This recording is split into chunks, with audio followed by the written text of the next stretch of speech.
Morning Dish. He's the hardest working man in show business. His band's music takes you into the midnight hours. And when you wake up, his voice is back on your radio alarm clock. How on earth did this happen? Well, Jeff saw me taking out the trash at the radio station. And he won another award. But this one is better. I'm your boogeyman. That's what I am. It's the Morning Dish with the 2019 Radio Personality of the Year winner, Stephen Phillips. You paying attention to this, Packy? And Murphy's own Sherry Raines. Yeah, you must have given horseback passes to the right guy, Stephen. Well, giddy up. And Packy Smith's Shetland pony is right alongside. You guys know these demo tapes don't just edit themselves together, right? Well, all right. 3 cheers for Stephen Phillips. Y'all need to help Stephen Phillips out over there. Out the door and off the radio. Here's Stephen Phillips. All right, folks, we're back with you, and we have got Rick Ferrell, and y'all know him because he is the guy that wrote the barbecue song that everybody has sung forever and ever and ever. Good morning, sir. Good morning. How y'all doing? Man, well, so far so good. We're doing great. Yeah, we're hanging in there. I guarantee you. But I'm dying. I've been wanting to ask you this. You wrote the barbecue song, and I know how long it played, like forever. I mean, it's like number one played for how many years? Yeah, it was the most played song of the decade from 2000 to 2010 in any genre of music, which just says a lot towards Tim's star power. I mean, because he's not getting a lot of pop airplay on that song. Because it's so country. So it's kind of crazy. I found that out on Christmas Day. My buddy called me on Christmas morning, and he said, you just got the most played song of the decade. And I'm like, what? Oh. That was neat. But I talked to my radio buddy yesterday that I used to work with, and he said it's still on the recurrent.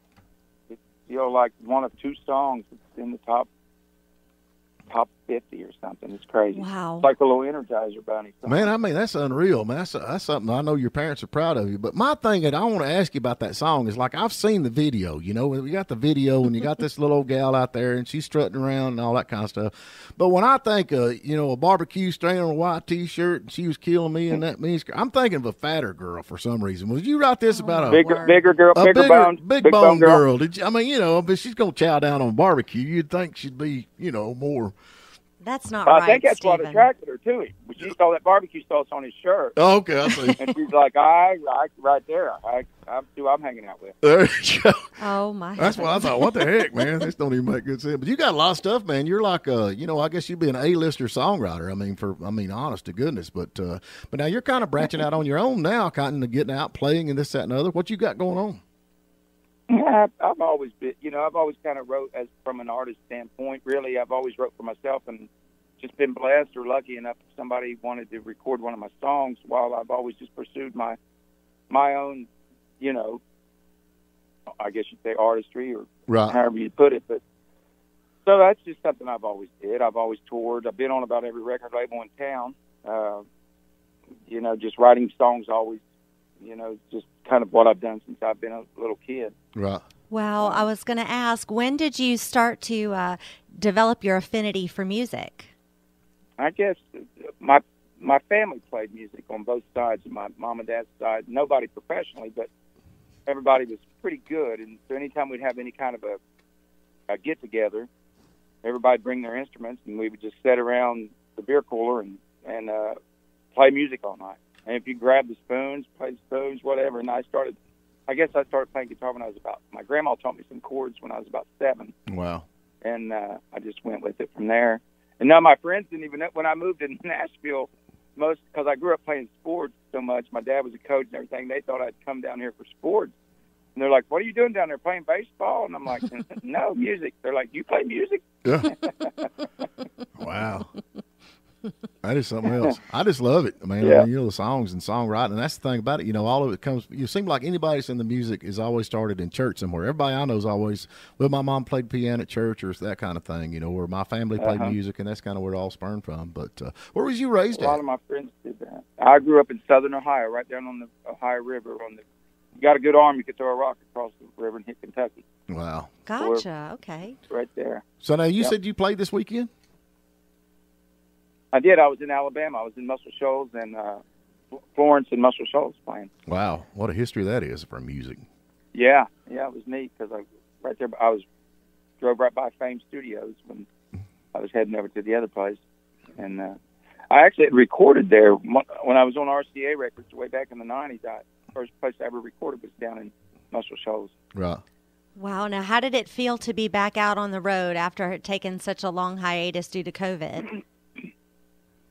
It felt a little rusty until I got, but I'm like, the funny thing was, like, I never normally have to deal with like a PA system or anything like that, but I was usually just a sound guy there, but there was nobody there, and I'm like, what button? I had to call Buddy and to come and push the buttons for me. I'm like, I don't know where to turn this thing on. I don't know how do I work this thing? Sure. Or remember your song words. That's the worst. I get up there sometimes after I ain't played in a long time, and I forget the dang words to my own song. I'm like, what the heck? I did. I forgot words. I especially a couple of new ones that I was trying out some new stuff. And, right. But luckily everybody was patient with me because I'm like, I have no clue where the second verse is going. Like, he ain't no professional. I'm rewriting it in my head right now. Yeah, he can't even remember his words. He ain't no professional. Lord, that is it. But I bet the people were excited to see you. I think so. Yeah, they seemed to be. It was a fun crowd. Both places was fun, really fun. Yeah, that's awesome. Cool. I'll be back there in December, so I'm looking forward to it. So you got some stuff coming up on the books finally. Yeah. Yeah. Boy, there's a lot of people sitting at the house. Yeah, hopefully a New Year's Eve show.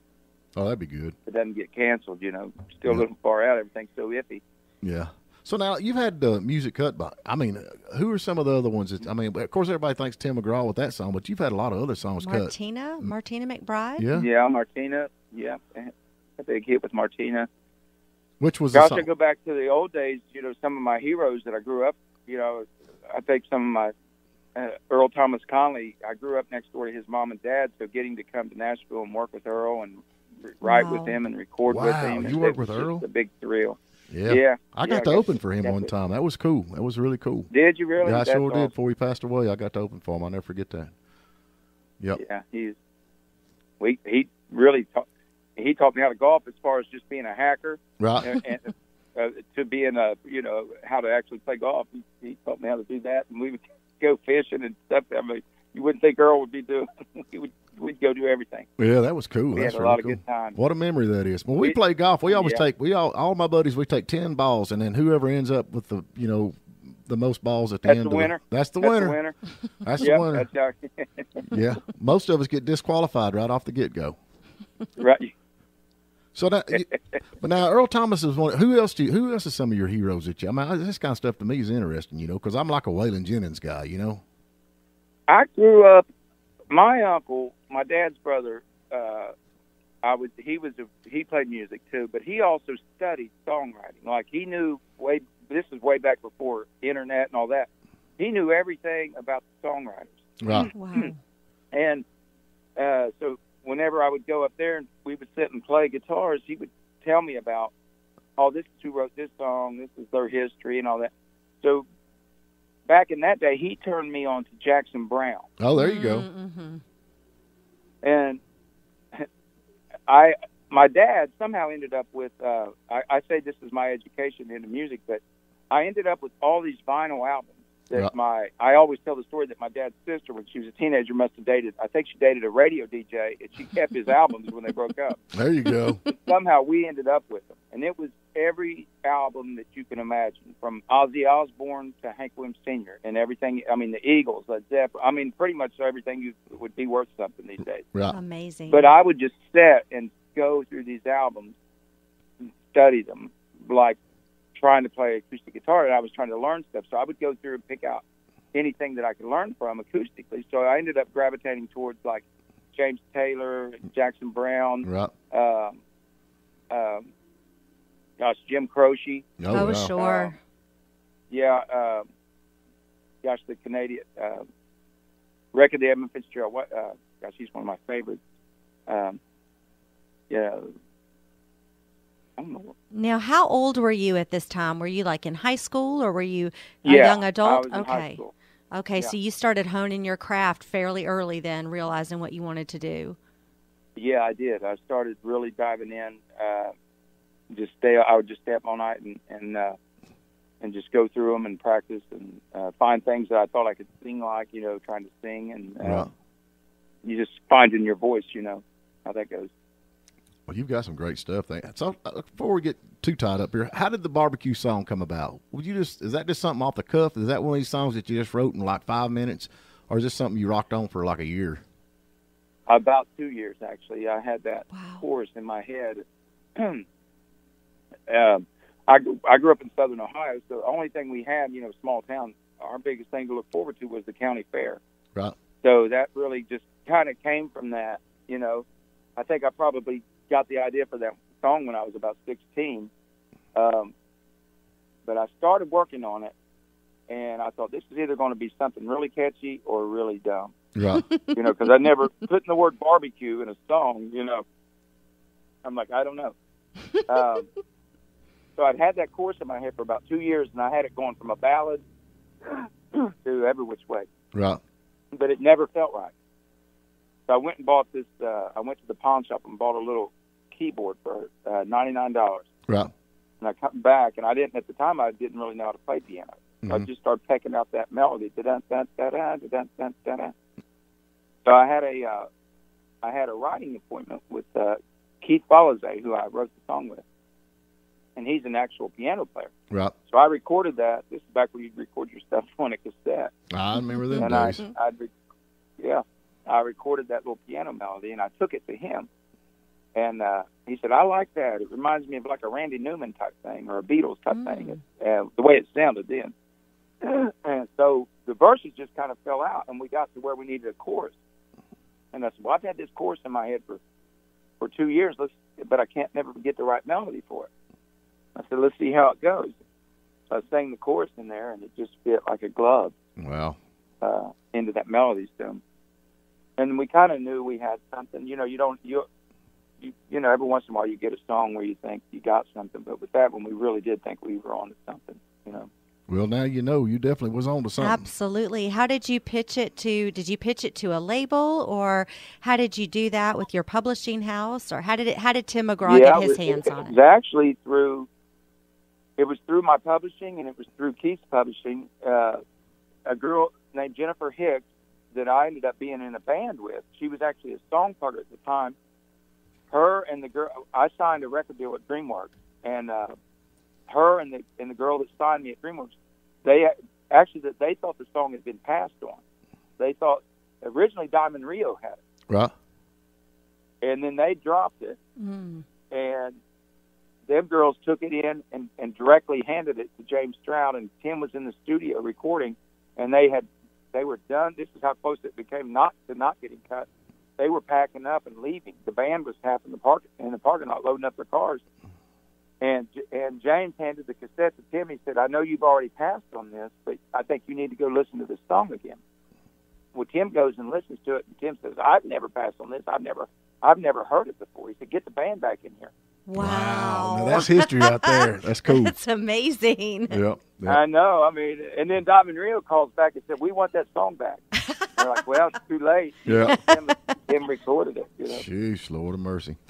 Well, folks, if you want to follow this young man, go to Rick Ferrell's music. You cannot miss him. He is all over the place. He's going to be out playing, and he is, man, I'm telling you what, a super, super nice guy, not to mention a number one, gosh, mighty songwriter, man. I mean, incredibly absolutely. Gifted artist. Yeah, very gifted artist. Oh, thank you, guys. We appreciate it. And me and Steven is secretly working on a song, too, that I think this will be pretty funny. So, yeah, we'll throw that out on, well, I wish Elvis was still alive where he could cut that, But.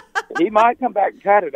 He's just in hiding out there. Yeah, he might hear that one. Might be the one to bring him back. There you go. So anyway, I'm all about it. Rick, man, I sure do appreciate it, brother. I do. And we'll get you back on here another day or two. And I hate it took so long to get you on, but you're a busy man, son.